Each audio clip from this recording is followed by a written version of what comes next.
The story begins on the streets where a fair is being held. Our protagonist, a 14-year-old boy named Pio Wool, is satisfied with what he's gathered. Now that he has what he needs, he has to find somewhere to sleep for the night. Wool is an orphan who wanders the land aimlessly.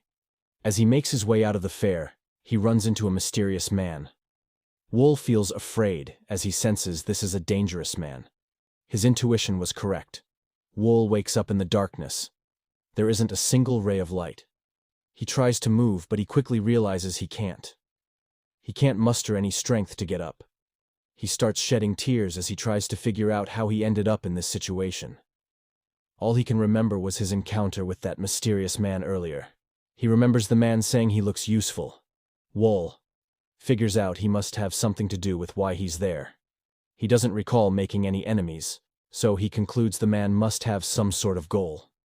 Wool is not sure how much time has passed, so he tries testing his memory. Though he was an orphan, he can remember his age, his name, and the names of both his parents. At this point, he's been in the dark so long he doesn't even know if he's awake. He begins to cry. He's scared and lonely, and doesn't know how much longer he'll have to endure. Wool hasn't even had anything to eat, and starts to believe he will either die of starvation or insanity. He wonders if the man's plan was for him to die of starvation. Wool starts crying again, as he feels he has not done anything to deserve this torture. But suddenly, Wool gets a sensation in his hand. He can't believe it. He finally has some movement, and is also having an easier time breathing. His bodily senses are returning. He can smell the damp air and feel the cold ground. This leads him to conclude he's underground. And off into the distance, he can hear water. Wool tries to gather the strength to move his body so he can drink some water. He struggles to overcome the paralysis and drags himself towards the sound of water. Pio Wool knows he has to survive. He summons his inner strength and keeps moving. He finally reaches a stone wall where a small stream of water trickles down. He gulps down what he can, but in the dark, he cuts his finger on a sharp rock. Feeling hopeless, Wool collapses and loses consciousness. He wakes up to a presence near him, but it is only a hallucination of himself. His conscience questions him why he is fighting so hard to live. It tells him his life is not worth the struggle. It urges him to give up and find peace. Wool wonders if he would be at peace if he died, but he doubts it. He wants to live. His conscience tries to dissuade him, saying he is wasting his energy, but Wool knows he would not be at peace if he died like this. He wants revenge on the one who did this to him. Wool resolves to stay alive and get his revenge. His conscience asks him if he is sure about his choice, and Wool yells yes. His conscience smiles, as it has succeeded in giving Wool a push to not give up. Wool manages to sit up and reaches for the wall again. He feels the moss on the surface and tries to eat it. The moss tastes awful, but it does not make him sick, so he eats some more. Wool is ready to do whatever it takes to survive. He needs to remind himself of his goal so he does not quit. Wool gains enough energy to stand up and walks around the room. He estimates the space is about 9 square meters. As he walks, he hears an iron door open.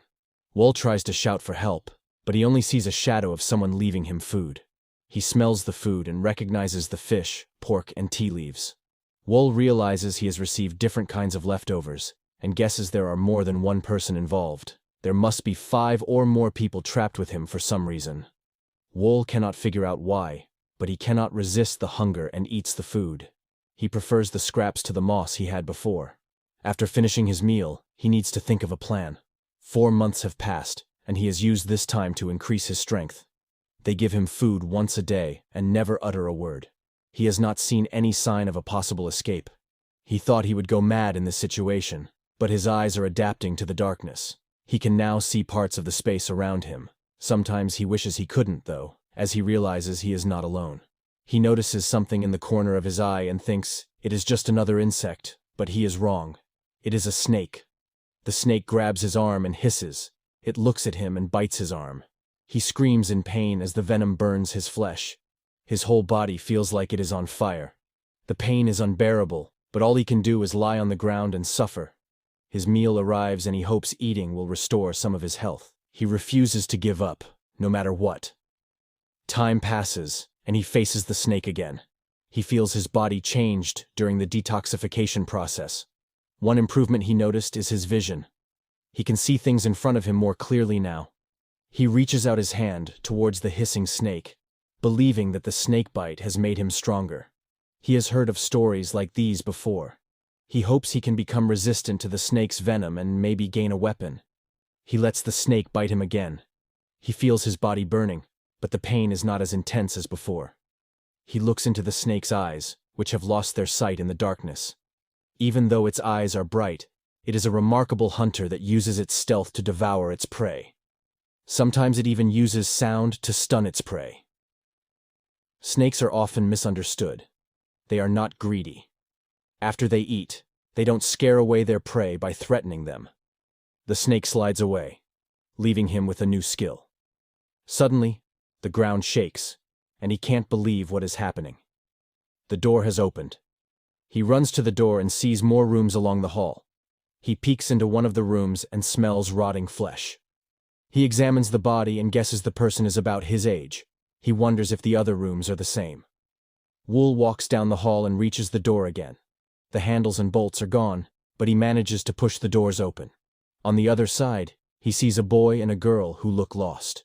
He ignores them and searches the other rooms. He sees more dead bodies and the girl finally speaks. She asks him who he is and where he came from. She can't see him in the dark. Wool tells her his name and says he was locked in the next sector.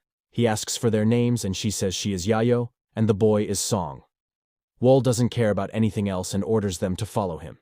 He says there must be more places like this and runs into another door a few meters away. They follow him and find another group of people on the other side. They are all stunned to see each other. But Wool notices that there are fewer people who died of hunger in this sector. The people here chose to end their lives instead. He also sees more food bowls here than in his sector. Wool wonders why they were treated differently. Yayo gets his attention and says this group was trapped around the same time as them. They keep walking and reach another underground area with a door. Wool opens the door and they are blinded by the light. They think they are going outside, but then they realize it is a torch. When their eyes adjust, they can't believe what they see. It looks like an underground village. They walk to the buildings and see they are empty. Wool thinks they were built in a hurry because they are weak. As Wool tries to figure out the reason for this village, one of the girls from the new group calls him. Her name is Min. She says she will stay with him from now on.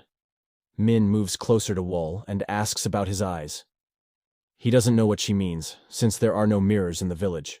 She says his pupils are red, and he guesses it's from the snake bite. Min tries to find out what he's thinking, but he keeps quiet. She keeps talking and says he's not like the others. Yayo cuts in and asks what they're doing. Min says they're just chatting, and Yayo says the others have agreed to team up. Yayo asks if Wool will join them, but he's not sure he wants to. Yayo and Song are hurt, but Wool says he's not ready yet. She has to respect his choice. Min is keen to join the group, but Wool knows they've been cut off for too long. Their thinking is not clear. Wool walks away and watches from a distance. He sees several cliques have formed. There's a group led by Aeon, a group led by Kong, a group led by Jung, a group led by Sand, and then there's Wool, an outsider. The other groups talk and eye Wool with suspicion. They think he might have killed everyone in his sector, and that's why he's alone. Wool doesn't care about them and walks to one of the walls. He thinks this underground hideout must be new, judging by the moss on the walls. It must have been made by someone very rich. A hole opens in the ceiling, and everyone looks up. A basket full of food comes down. Some of them rush to grab it, but Yayo stops them. She says they should share it fairly. Wool says he wants his part too. He reaches for the food, but Jung blocks him. Jung says he controls the food and no one can take it without his permission. He doesn't know he just made a big mistake. Wool pulls back his hand and pokes out Jung's eyes. Everyone is shocked as Wool throws Jung to the floor. Wool challenges Jung to say anything else, but Jung can only scream in pain. Wool doesn't stop and pushes his fingers deeper. The others are terrified of Wool now. Yayo asks Wool to let him go. Wool says no at first, but Yayo promises no one will touch his food. Wool gets up and glares at Jung. He takes his food and walks away. Time passes and Wool watches them from a distance. He eats and thinks they are being tested. He thinks the tests will continue until the captor gets what they want. Yayo comes to Wool and asks how he is. Wool knows he has no allies here. but he tells Yayo he's been observing them. He knows Yayo is important to the others. She eats the least and gets the most food for her group. She's the most prominent leader. Yayo asks Wool if he still sleeps in his dark room. Wool says he does, because he's trying to build up his resistance to the venom. The snake bites don't hurt him anymore. As he talks to Yayo, the ceiling opens and their meal arrives. But when the basket lands, they're puzzled. There's hardly any food. Yayo is shocked, but Wool expected this. It begins, he thinks to himself.